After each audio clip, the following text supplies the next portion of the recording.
Достор, мен азыркы тапта Замира менен сүйлөшүп, окуянын чоо жайын билдим. Европада болгондугума байланыштуу жакшы аралашпай аткам. Анан Замира бүт баарын түшүндүрүп берди. Ал администраторуна кайрылганда администратору бизде орус тилдүү контингент болгон үчүн кыргыз тилде сүйлөгөнгө уруксат жок деп айтыптыр.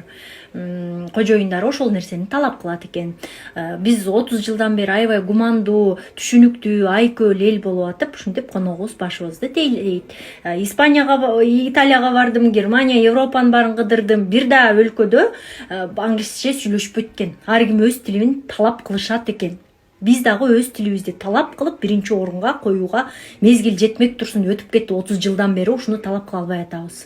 Тилекке каршы тилибизди тебелеп, өзүбүздү кошо тебелетип берип атабыз. Маданиятыбыз, салтыбыздын баарын тебелетип атабыз. Бул чындык Кашкайган. Анан Замирага хайптын кереги жок. Ал хайпты каалаган, сүйгөн адамдардын катарында эмес. Анын табияты, мүнөзү такыр башка адам.